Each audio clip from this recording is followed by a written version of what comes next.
Muito bem, o mês de março está terminando, um mês longo na realidade, como eu tinha referido no vídeo anterior, cheio de compromissos. Na verdade, dei aula praticamente todas as manhãs das 3 primeiras semanas de março, e isso atrapalhou bastante as leituras, porque os temas não jurídicos normalmente eu os leio de manhã, quando há tempo, e eu estava envolvido com o curso preparatório da Escola da Júris, preparatório para a carreira da magistratura, mas ainda assim foi possível, em alguma medida, iniciar uma obra interessante, que logo mais falo, e também assisti muito filme. Estou vendo a relação aqui do mês de março e é bastante extensa no que concerne ao cinema, à filmografia, coisas novas e coisas antigas que vão permitir que, em alguma medida, também eu faça alusão a outras obras, principalmente de um diretor especificamente cujo filme, um dos primeiros filmes, eu acabei revendo agora nesse mês. Estou lendo, comecei a ler o livro Lições de Ian McEwan, um autor inglês que eu francamente não conhecia, um calhamaço. Eu ainda estou nos momentos relativamente iniciais, sei lá, página 187. A crítica não foi assim tão amistosa, porque o Ian McEwan, de alguma maneira, é contraintuitivo. Do que eu li, sem dar spoiler, porque eu faço esses vídeos sem roteirizar e tampouco com a intenção de tirar a graça de quem for procurar as obras, mas ele é altamente contraintuitivo. Assim. Tem duas coisas muito interessantes. Primeiro que há um histórico, há um episódio que nas últimas páginas que li, inclusive, é relatado de maneira muito consistente do ponto de vista literário, mais forte, de abuso sexual que, entretanto, possui como vítima um menino e não uma menina, praticado por uma mulher. Na verdade, é a professora de piano do sujeito, que isso está na sinopse do livro, então não há qualquer problema em referir, que teria contra ele praticado atos abusivos. E além disso, o sujeito, esse mesmo sujeito, já na vida adulta, é abandonado pela mulher e fica com o filho pequeno do casal. A mulher sai para fazer uma carreira de sucesso pela Europa, e o sujeito se vê às voltas de ter que criar a criança. O livro, de certa maneira, ele vai tocando episódios também que ocorreram na história mundial, por assim dizer, durante a trajetória de vida do personagem principal. Falou-se já sobre a crise de Chernobyl, quer dizer, o acidente nuclear, também a crise dos mísseis ali no ano de 1962, por aí, envolvendo União Soviética e Estados Unidos. Quer dizer, ainda falta avançar. Eu quero crer que nesse mês agora vindouro termine o livro, mas eu tô gostando. É um livro moderno, tem escritores ingleses muito interessantes. Eu talvez um dia tenha que referir, mas já que me veio à mente, falo desde já. O Nick Hornby, por exemplo, é muito vale muito a pena ler. Eu adoro Alta Fidelidade, que tem também o filme com o John Cusack, que recomendo entusiasmadamente para que assistam, para que leiam principalmente o livro. Mas enfim, é um livro que provavelmente eu volte a tratar dele num outro vídeo, embora já adiante. Não sei se isso vai frustrar ou alegrar alguém, mas o fato é que no mês de abril não vou conseguir fazer um vídeo similar a esse, porque estarei em férias, vou estar em viagem, muito provavelmente no Instagram vou fazer alguns posts de uma viagem que eu estou ansioso por realizar. Aguardemos. Li também no mês de março um livro de Annie Hornaday, Como Falar sobre Cinema. Não é um assunto sobre o qual eu normalmente me debruce. Minha experiência é muito mais intuitiva, eu adoro ver filmes, curto muito, mas aqui é um livro que fala de aspectos técnicos, quer dizer, diz o que é roteiro, o que é direção, fotografia, edição, som e música. Os capítulos são alicerçados dessa forma, e é muito curioso que a autora, de certa maneira, vai fazendo apontamentos de grandes obras, de grandes filmes que trataram ou que, em alguma medida, se destacaram em cada qual desses quesitos. De maneira que vale a pena para ter uma noção e, consequentemente, assistir filmes com uma atenção um pouco maior. Claro, essa atenção nunca pode, na minha visão, sobrepujar uma perspectiva, por assim dizer, emocional de identificação com o filme, mas um alicerce formal, quero crer, que ajuda e viabiliza uma experiência mais consistente, eventualmente mais densa. Eu li também um livro, um tema que me interessa, não é literatura, é um livro curto e elaborado ao modo de diálogo. Talvez aqui me detenha um pouco mais, porque o tema é assaz relevante e, em certa medida, polêmico e suscita paixões, mas é um diálogo estabelecido entre Joseph Ratzinger, que depois tornou-se o Papa Bento XVI, recentemente falecido, e Paulo Flores d'Arcais, que é um sujeito ateu, e eles dialogam exatamente acerca do tema central que dá nome ao livro, que é Deus existe. E esse é um assunto evidentemente inesgotável, e alguns aspectos me parecem importantes. O primeiro é que se trata de um diálogo profundo e altamente respeitoso. O cardeal Joseph Ratzinger, Papa Bento XVI, seguramente era uma das pessoas que mais conhecia a doutrina profunda do catolicismo. Quer dizer, um teórico que tinha um histórico muito expressivo do ponto de vista da história da Igreja. E o Paulo Flores d'Arcais, por sua vez, é um sujeito muito conhecido por ter posições densas, posições relevantes acerca dessa questão. E eles dialogam de maneira absolutamente respeitosa. Quer dizer, é possível dialogar com aqueles de quem divergimos de maneira respeitosa, de maneira que não propenda para agressões, para argumentações no nível pessoal. É um debate de ideias. O Bento XVI também, nesse livro, ele faz uma asserção que me parece muito importante, no sentido de que muitas pessoas que se afirmam católicas, e aqui eu quase o estou a citar entre aspas, não vivem efetivamente consoante os ditames mais estritos do catolicismo. Ou seja, há uma espécie de etiqueta ou grife concernente à adoção dessa religião que não compõe, todavia, a maneira pela qual aquela pessoa atua na comunidade, na sua própria vida, pessoal.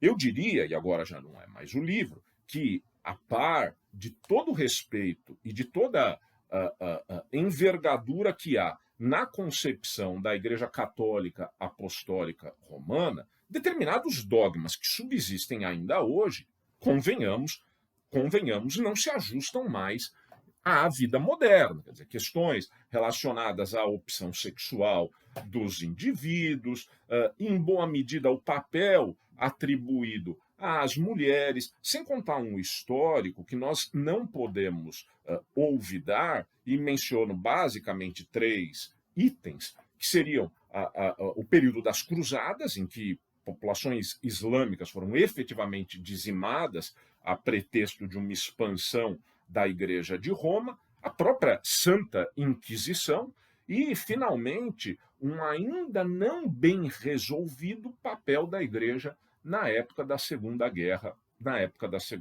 Mundial. Eu respeito absurdamente a religião católica, como respeito todas as demais religiões. Inclusive, devo dizer que me interessa muito esse assunto na perspectiva macro e, consequentemente, a mim me parece situar-se no mesmo ponto de relevância a Igreja Católica, a doutrina islâmica, por que não o budismo, o shintoísmo, as religiões pentecostais, o protestantismo e mesmo aquelas de matrizes africanas. Quer dizer, eu acho que, do ponto de vista, isso o livro fala, a fé não é algo que se adquire no sentido de tratar-se de uma opção.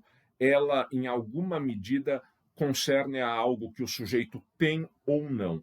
E me parece que todas as fés, portanto, merecem situarem-se no mesmo papel, no mesmo ponto de respeito. Como também há de se respeitar aqueles que não a têm e que levam a sua vida, eu falarei disso logo na sequência, levam sua vida a partir de uma dimensão outra que não seja essa consistente na órbita religiosa. Então, muitas vezes até me perguntam, e você como se posiciona com relação a isso? Eu creio que digamos, a dimensão pessoal é tão estritamente íntima que não vale a pena falar dela, mas eu sou um sujeito que oscila basicamente entre um certo agnosticismo em alguns momentos, uma crença absoluta noutros, e em alguns casos, inclusive, sou politeísta, porque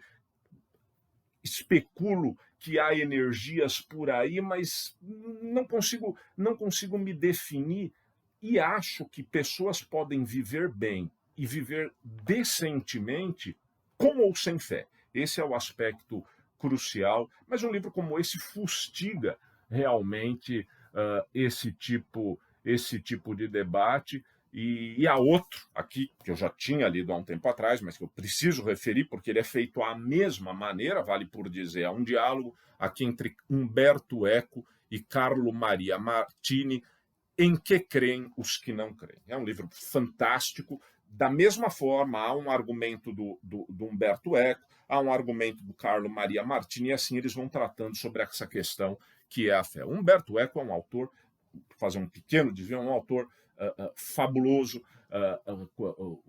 Com a morte de Umberto Eco, ocorrida há anos atrás, o mundo ficou seguramente mais pobre, porque era um dos intelectuais mais interessantes e que, com obras na filosofia, com obras na área da semiótica, da linguística e mesmo obras literárias de muita envergadura. Eu tenho aqui, eu comprei há muitos anos e li há bastante tempo, O Nome da Rosa. Acho que é um livro maravilhoso. Quem não leu precisa ler O Nome da Rosa, quer dizer, uma discussão ocorrida no medievo, na época medieval, num mosteiro, a propósito de uma obra não encontrada de Aristóteles, seria o tratamento de Aristóteles sobre a comédia. O livro, em alguma medida, é policial, um livro policial com uma erudição enorme, que fala de fé, que fala de religião, que fala da vida na Idade Média. Enfim, vale muito a pena. Tem o filme, né? A capa do meu livro é com o Sean Connery, que é o ator principal do filme respectivo. E o Eco tem muita coisa. Eu puxei só um aqui que eu tenho mais. Ele escreve sobre arte, definição da arte. Esse livro aqui é fantástico, textos dele a esse respeito. Eu próprio não li, lamentavelmente, ainda não consegui encontrar tempo para ler, embora amigos já tenham me referido com bastante entusiasmo o Cemitério de Praga e também o Pêndulo de Foucault. Eu tenho aqui esses dois livros, mas confesso que ainda não os li. Não há tempo para tudo, infelizmente na vida não há tempo para tudo, mas é um pensador simplesmente fundamental. E eu gosto, aqui eu acho que uma leitura de certa maneira fácil e que traz essa discussão. Eu acho que vale a pena conhecer, quem eventualmente ainda não o tenha feito, o livro do Luc Ferry, O Aprender a Viver. O Luc Ferry é um sujeito, é um francês, que de alguma maneira desenvolve a ideia do humanismo laico. O que é o humanismo laico? É a perspectiva segundo a qual as pessoas podem cumprir essa trajetória terrena, sempre muito mais curta do que gostaríamos, mas cumprir essa trajetória terrena com ética, com dignidade, com respeito aos outros, independentemente de isso suceder a partir da filiação a uma dimensão religiosa, independentemente disso. Quer dizer, é possível que tudo isso ocorra a partir de uma dimensão religiosa e devemos respeitar, mas há aqueles que seguem a sua trajetória de outra maneira e isso não as coloca numa posição, por assim dizer, de desvantagem moral, E esse livro do Luc Ferry, que caminha aí pelo pensamento de diversos filósofos, traz um pouco, no fundo, essa vertente e eu acho que vale a pena ler, uma leitura imensamente agradável. Ele tem outros livros também, mas eu resolvi destacar basicamente esses. Em termos de filme, foi muita coisa. Realmente, esse mês de março viabilizou que muita coisa fosse assistida. Eu anoto aqui para que não me perca. Assisti um documentário na Apple TV sobre os Beast Boys. Beast Boys é uma banda de rap rock americana, era uma banda nova-iorquina. É um rap feito por pessoas brancas. Eu gosto também, naturalmente, do rap feito por negros americanos. Dessa época, eu curtia muito House of Pain, curtia muito Body Count, Run DMC e particularmente Public Enemy, que é uma banda fantástica, assim, com a dimensão relevantíssima na história, inclusive, da defesa dos interesses e dos direitos civis, mas o Beast Boys era muito divertido, e eu assisti o documentário, tipo um show de teatro com 2 integrantes da banda, o terceiro morreu cedo, mas me lembrei e pesquisei até na internet para confirmar, em 1995 assisti a um show dos Beast Boys em São Paulo, no Olímpia, e quando eu me dei conta de quanto tempo passou desde essa época até hoje, realmente é absolutamente espantoso. São, sei lá, praticamente 27 anos, de maneira que eu vi esse show com algo em torno de 19, 20 anos, e me lembro dos amigos com que fui, me lembro do show de abertura, que quero crer tenha sido feito pelo Planet Hemp, que eu não tenho exatamente certeza, e sempre gostei de ver coisas ao vivo, e foi um showzaço dos Beast Boys, é uma música que vale a pena conhecer, tem CDs já é uma expressão, digamos assim, de vetustez, de que se trata de um sujeito antigo falando, mas vale a pena conhecer Beast Boys. Assisti também o filme Requiem para um Sonho, de Darren Aronofsky, que aqui é engraçado, porque ele estava com um filme aí na praça, que concorreu até o Oscar, A Baleia, que eu não vi ainda o Brendan Fraser, que ganhou o Oscar de melhor ator, mas Requiem para um Sonho, assisti no MUBI, é um filme forte, filme pesado, que diz respeito ao universo da drogadição. Ele é um sujeito com problemas severos com heroína, a mãe dele acaba se viciando também em remédios, ele tem um sonho que nunca se realiza. Nessa temática, eu considero, embora Requiem para um Sonho seja um filmão, mas eu considero o Transputin, o primeiro Transputin do Dennis Boyle, se eu não me engano, uma obra-prima, assim, um filme que vale a pena assistir. Mas o Aronofsky é um diretor interessante, assim, eu me recordo de 2 filmes que ele fez, um que teve mais sucesso, que é o Cisne Negro, com a Natalie Portman, que faz uma dançarina de balé e tal, um baita filme, recomendo, e também o filme Mãe, é um filme meio ambíguo, um filme cujo trajeto está um pouco nessa órbita da religiosidade, de que falava pouco, vale a pena conferir, e o Requiem para um Sonho é um grande filme.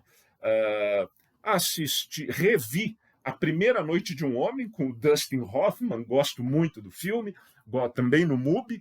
Esse mês, particularmente, o catálogo do MUBI, já disse, ele coloca um filme que dura um mês, depois entra outro. Esse mês o MUBI caprichou, e esse filme com o Dustin Hoffman, a trilha sonora de Simon Garfunkel, é fundamental. Esse é um filme que naquele livro que referi sobre cinema aparece várias vezes. O personagem do Dustin Hoffman é ambíguo, a gente não sabe exatamente se se trata de um sujeito do bem ou do mal, e a mulher mais velha com a qual ele se relaciona, e vejam como as coisas vão se ligando, né? Porque também no livro Lições de que tratei há pouco há isso, uma mulher mais velha se relacionando com um homem mais novo.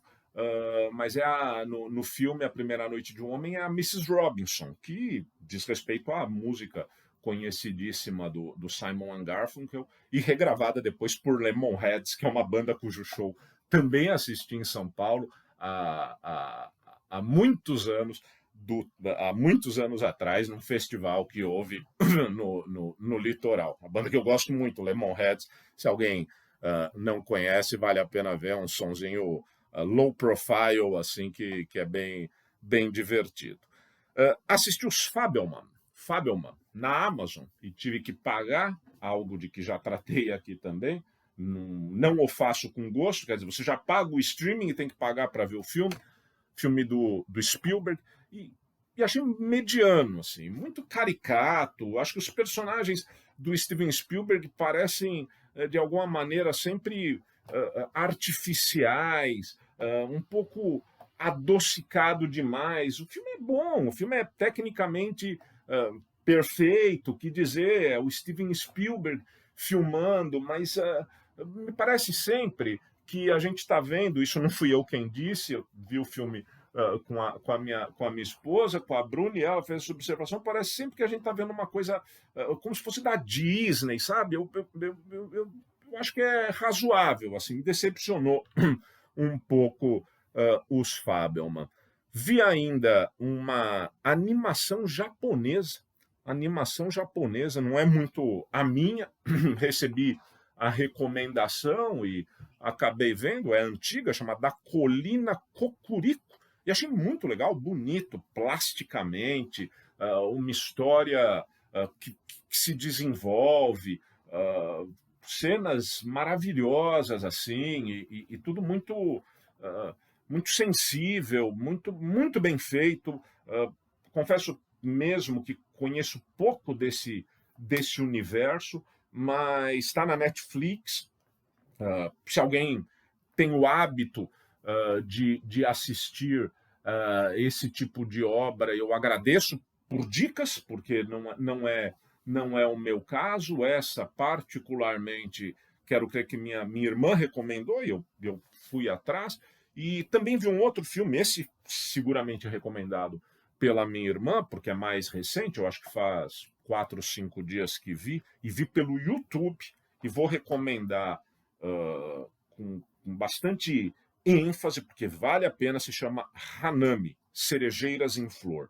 Eu já deveria ter assistido esse filme, mas ele passou ao largo e eu, de fato, só o fui conhecer agora. É um filme alemão, mas que tem muita relação com o Japão também. Tá? É um filme alemão que tem muita relação com o Japão. Aqui eu preciso me cuidar para não dar spoiler, mas basicamente é um casal do Hanami, é o período do desabrochar das cerejeiras no Japão. E aí as pessoas vão, fazem piqueniques, em alguma medida se encontram, e as cerejeiras são uma metáfora da brevidade da vida, porque há esse florescimento, mas logo ela se recolhe. E como corolário disso é uma metáfora de como a vida termina logo. No fundo, é um espasmo, né? A gente passa pelo tempo, o tempo segue independente de nós, e as coisas são assim, dura pouco. Pois bem, e no início do filme, a esposa, em alguma medida, vem a descobrir, aqui não há spoiler, ela vem a descobrir que o marido está com os seus dias contados. Ele é uma figura, um sujeito fascinante, assim, porque é todo metódico, tem hora para tudo, tem frases que sempre repete, e ela, como consequência dessa brevidade de vida do marido, acaba indo visitar os filhos, e o filme também trata dessa questão, de como, de certa maneira, esse casal de pais mais idosos viraram um fardo para os filhos que querem tocar suas vidas, eles estão basicamente em Berlim, mas há um que é o queridinho, até certo ponto, e que mora em Tóquio.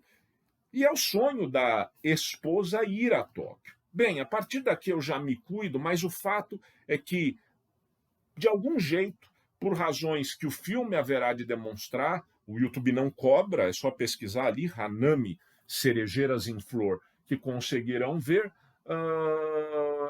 algo passa a ocorrer em Tóquio. Quer dizer, a segunda parte do filme dar-se-á em Tóquio, com uma espécie de encontro, e aí eu vou brincar com as palavras, encontros e desencontros em Tóquio, que me remete ao vídeo anterior, porque no vídeo anterior eu falei um pouco sobre esse filme, Encontros e Desencontros, da Sofia Coppola, que se passa exatamente em Tóquio. Há a mesma sensação ali de estranhamento de se estar numa capital tão diferente como essa, mas também há um encontro íntimo, um encontro pessoal, um encontro afetivo da mais alta densidade e com cenas assim fantásticas. Recomendo muito.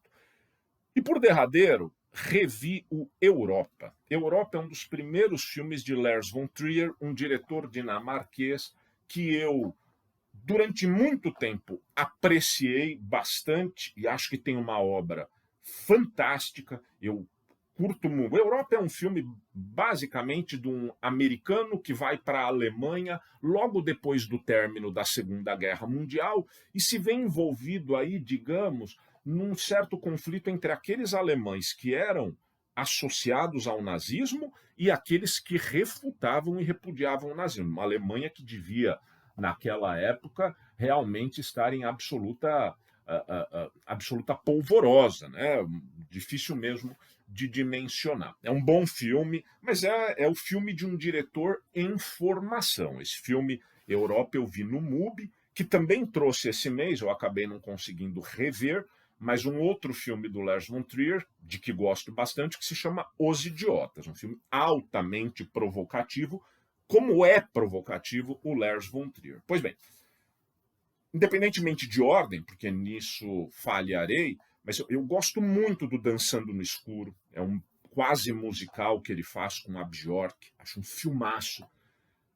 Acho Dogville, com a Nicole Kidman, um filme absurdamente bom, é um filme que se passa simplesmente num palco de teatro, meio brechtiano, quer dizer, um filme que desafia os próprios cânones do cinema, não há cenário, tá? O cenário é ali, eles vão riscando com giz o cenário. Na sequência ele tem um filme que se chama Manderley, que é na mesma vibe, mas de qualidade inferior.